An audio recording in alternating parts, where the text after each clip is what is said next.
যারা নেককার স্ত্রী তাদের চারটা চিহ্ন থাকে, চারটা গুণ থাকে। নবীজি বলে এই চারটা গুণ যদি কোনো স্ত্রীর মধ্যে থাকে তাহলে বুঝে নিয়ে ওই স্ত্রী নেককার এবং ওই স্ত্রী জান্নাতি স্ত্রী। যেরকম সুবহানাল্লাহ। দেখেন তো আপনার স্ত্রীর মধ্যে মেলে কিনা এই চারটা গুণের কয়টা গুণ আপনার স্ত্রীর মধ্যে আছে? মা বোনের আপনারা একটু মিলান নিজের সাথে, যে চারটা চিহ্ন বা চারটা গুণ এর মধ্যে আমার কয়টা আছে আর কয়টা নাই। যেটা নাই সেটা আপনি আমল করার চেষ্টা করেন। প্রথম নম্বর, নবীজি বলছে যেই স্ত্রী কথাবার্তা বা অঙ্গ ভঙ্গি দিয়ে সবসময় তার স্বামীকে খুশি রাখতে চায়, সন্তুষ্ট রাখতে চায়, হাসাতে চায়, আমি নবীজি বলছি ওই স্ত্রী আদর্শবান স্ত্রী। যেরকম সুবহানাল্লাহ। অঙ্গভঙ্গি দিয়ে, হাসি দিয়ে, বিভিন্ন ভাবে কথাবার্তা দিয়ে স্বামীকে হাসি খুশি রাখতে চায়, সন্তুষ্ট রাখতে চায়, নবীজি বলছে ওই স্ত্রী সবচেয়ে আদর্শবান। আপনি মিলান তো আপনার স্ত্রী আপনাকে হাসায় কিনা, আপনাকে সন্তুষ্ট রাখতে চায় কিনা, নাকি সবসময় মুখ গোমরা করে রাখে? যদি হাসাতে চায় বা আপনাকে সন্তুষ্ট রাখতে চায় বুঝে নিয়ে নবীজির ভাষা অনুযায়ী ওই স্ত্রী আদর্শবান।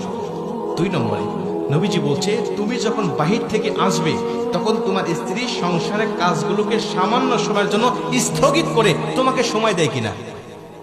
আদর্শবান স্ত্রী সাময়িক সময়ের জন্য সংসারের কাজগুলোকে স্থগিত রেখে বা একটু স্টপ রেখে তখন স্বামীকে সঙ্গ দিবে। বাইরে থেকে আসছে জুতাটা খুলে দিবে, জামাটা খুলে আলনার উপর রেখে দিবে, এরপরে কি লাগবে গামছা মুখ ধুয়ে আসছে ওয়াশরুম থেকে টাওয়ালটা আগায়া দিবে, তার কি দরকার এদিকে সে মনোনিবেশ করবে। নবীজি বলছে যখন আদর্শবান স্ত্রী এটা করবে আল্লাহ পাক তখন ওই স্বামীর মধ্যে